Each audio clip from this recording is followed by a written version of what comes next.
Welcome to the Clubhouse Sports Podcast. I'm your Saturday host, Nate Lugo. And first off, I'd like to give a huge shout out to Frank for giving me this opportunity to be on the podcast. Quick little introduction. I'm obviously Nate. I love the sport of football. I play football. I watch football. Everything football related. Love it. I play safety. I play cornerback. So that's why I'm doing defensive back segments. So basically this segment is just going to be me breaking down all the rookie or all pro or average cornerbacks and safeties throughout the league. By no means do I know everything about the sport and I know everything about the position. I'm just telling you what I see. Hopefully you guys can give me some feedback and just make this a great football environment, great podcast. So without further ado, let's get right into it. First off, we're going to be evaluating Darius Slay, recently traded cornerback to the Philadelphia Eagles for a third and fifth round pick. Now, obviously, Darius Slay's relationship with Matt Patricia wasn't the greatest, so he was just waiting to get out of there immediately. Third and fifth round pick, his value wasn't going to be that high considering that Darius Slay just wanted to get out of there immediately. So third and fifth round pick, I guess it's the best you can get for him at that time.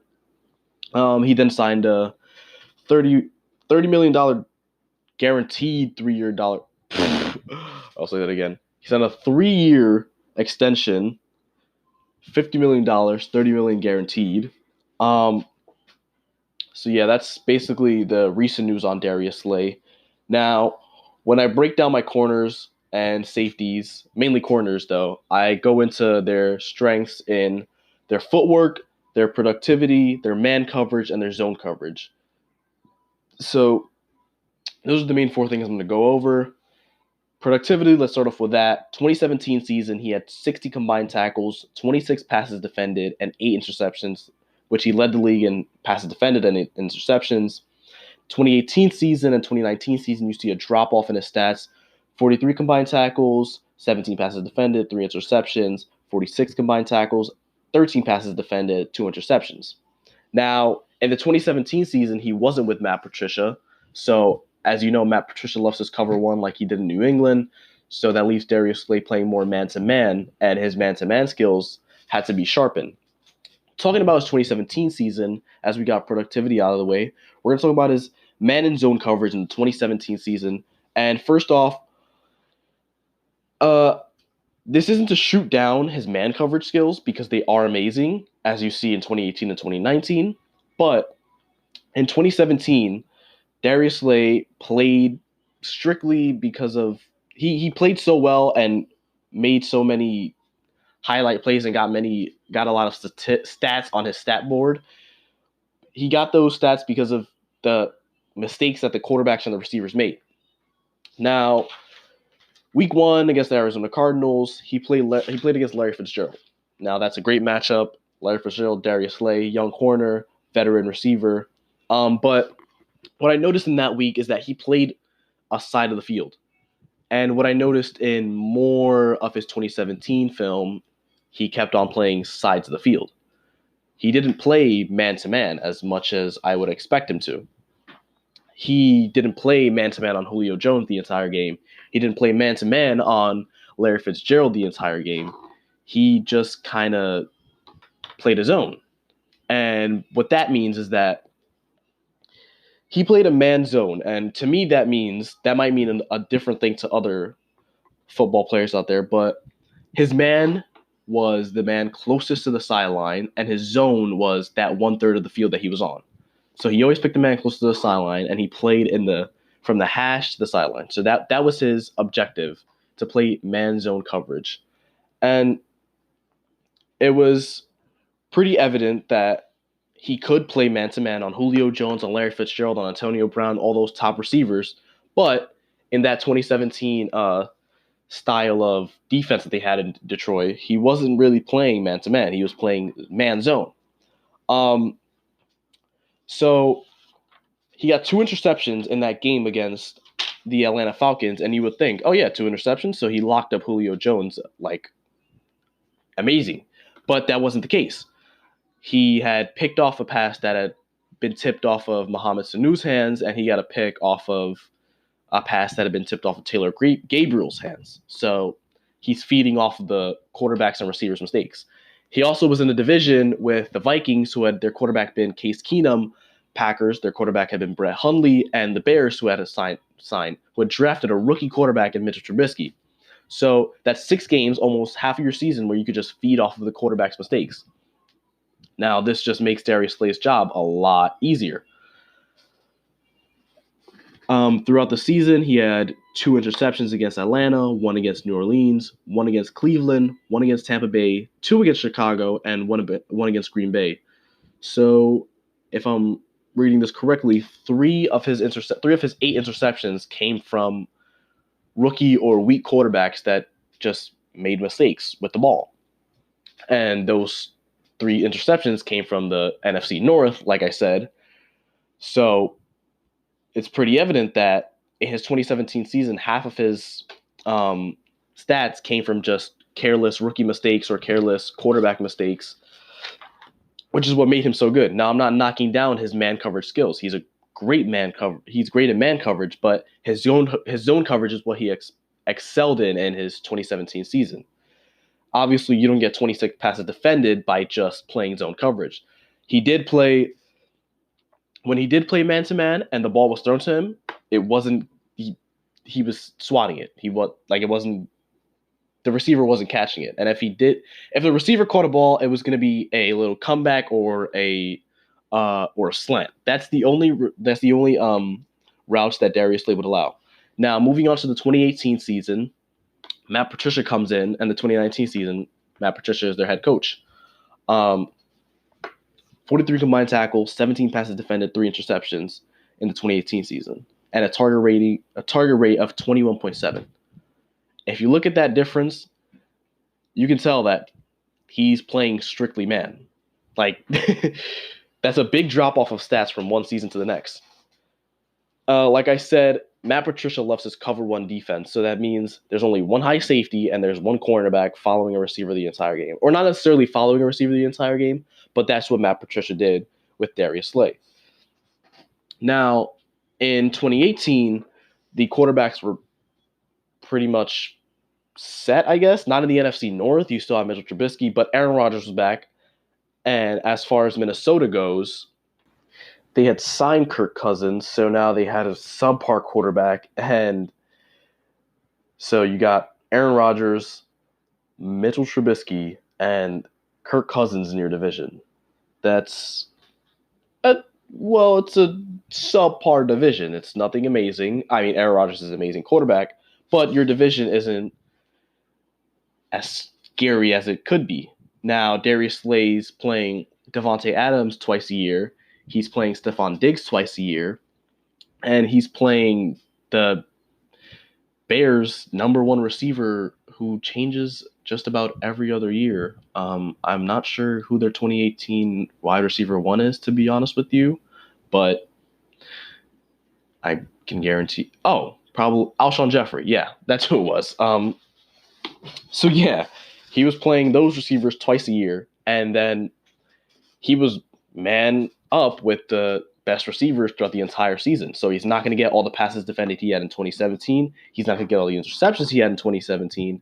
But nobody's going to target him because they know Darius Slay is a shutdown corner. And he is a shutdown corner because of his footwork. Now, that's a lot of people think, oh, no, you're a shutdown corner because you know how to track a receiver. You know how to follow the receiver. You know how to shout. You know how to follow the ball.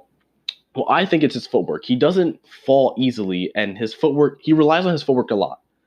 He doesn't fall for the tricks. He doesn't fall for the inside moves. He just waits. He waits and he waits, and he backpedals as he waits. And he kind of knows where the receiver is going to go. So he doesn't bite on the inside moves. He doesn't bite on the jab steps. He's just like, all right, take your steps and then go to the outside like I expected you to, and then your quarterback is going to throw it up, and I'm going to swat it. Or you're going to run that little comeback, and I'm going to swat it too. So throughout the 2018 and 2019 season, that's just what Darius Slay did. There's nothing more to it. He did play his occasional zone, and that's also where he got a majority of his picks when they bumped into cover 2 or cover 3. But he wasn't making many plays and getting many interceptions and being a ball hawk in in that cover one defense. It was just, yep, that's yep, yeah, that's a motorcycle. Yep. Anyway, um, like I was saying, he just before I was interrupted by that motorcycle, he he wasn't making those ball hawk plays in that cover one defense, but what he was doing was he was getting those passes defended and he wasn't allowing the receivers to catch it over him. But his interceptions, yet again, came from that zone coverage. Him relying on the quarterback's mistakes and the receiver's mistakes, which is an amazing skill. And it's actually, I'd say, harder than picking off in man-to-man because you got to be smart. You got to know where the quarterback's going to go, and you got to play in that little zone and be positioned in the right way to pick off those balls. We've touched on his productivity. We've touched on his man coverage and his zone coverage, which I think his zone is his best attribute because that's where he racks up most of his stats. As far as his footwork goes, like I said, he doesn't fall for those inside moves or those inside fakes. So that's what makes him so solid. And he just honestly just guards and waits for you to run the outside route instead of falling for the inside. And I also didn't mention how he's great at communicating. If he notices something, he's going to call it out to his safeties. Quandre, I forget who the other safety is, but he calls it out to his safeties, and he's going to make sure that the other DBs know where the play is heading. So that's a big skill on defense. Great defenses have to communicate, and Darius Slay does a great job at that. At the corner position, you would expect that from a safety or a middle linebacker, but he communicates very well. And yeah, we've gotten footwork down. We've got man coverage. We got his zone coverage. We got his productivity. How he fits in with the Eagles. Now, I'm not going to get so into depth with this, but I'm going to say a few things. Or actually, I'm going to say one thing. The Eagles cornerbacks suck. With that said, Darius Slay fitting into the Eagles is going to be very interesting to watch. They stick to their cover one defense in big games. I think they should stick to zone because they know if they know Darius Slay well, they're going to know he excels in zone production wise. But it all depends on what the coaches decide to do with him. I think he'll fit in great. The Eagles need a shutdown corner. Darius Slay isn't an entirely shutdown corner, but he can shut down if he needs to. He's very versatile on the field. But thanks for tuning in, guys. That was the first episode. It might have been all over the place. I just kind of winged this episode a little bit. But definitely the next few are going to be way better than this one. This is just my first one, my first ever like solo podcast. So cut me some slack here. But yeah, that's it. Thanks for tuning in, guys. Instagram is Nate_Lugo24. Huddle link is in the bio. So make sure to go check that out. And yeah, like I said, thanks for this opportunity, Frank. It means a lot. Appreciate it. And see you guys in the next one, next Saturday. Thanks for tuning in. So, Thrive Fantasy is a brand new DFS fantasy app. They have streamlined the drafting process and eliminated the need to do unnecessary hours of research by only using top-tier athletes. Instead of the traditional salary cap format, you build your lineup around a list of prop bets. For each contest, you need to choose 10 of the 20 prop bets plus 2 ice picks, which will protect you from late scratches or postponed games. Each unique prop has an over or under point value assigned to it, and you will be rewarded that point value if the prop is correct. For example, will Brady throw for over or under 250 yards? The less likely the prop is to occur, the more points the choice will be worth, and you build your team score around the amount of correct props you select. Now, I know I gassed out at the end of that. That's a mouthful. However, use code Clubhouse for $10 upon your first sign-up. Obviously, with the coronavirus going around, there's not much sports going on. UFC just canceled. I was going to throw that in as maybe a possible prop bet you could throw in on Thrive Fantasy. but no longer. They have a couple esports things, but it should be like June, July. I think things are calming down now, so sports will eventually come back, and you can use Thrive Fantasy to win yourself some money. So hop on that trend, and thanks for listening. Frank here. Just wanted to take a minute to say a quick thing. As some of the BJJ guys and gals come over, consume more of the content, I just want to say, first of all, best community in the world as a whole. Very open and accepting to anybody who's trying to learn, and that's my point here. So, if you're coming over here, I just want you to know that I am not here to preach or act as an expert on grappling, Brazilian Jiu-Jitsu, any of it that I see. I am just doing what Nate said with DB breakdowns, telling you what I see from my perspective. I'm, one, trying to have fun, but two, I'm learning. I'm learning the sport, and this is a good way for me to consume it, in my opinion, at least. And it's also really fun to talk about it and break it down for you guys as much as I can. And again, if you want expert opinions, just go to anywhere else on the internet. There's DVDs, there's tutorials, there's tons of videos by guys who've been doing this for 15 years, guys who have business talking about it. Gordon Ryan, Mikey Musumeci, Rafael Lovato, Marco Galvayo, fucking everybody except for me. But I'm having fun, so I'm going to keep doing it. And I hope you guys enjoy it. And I hope you guys enjoyed this episode with Nate. Thanks to him. Peace, much love, stay safe.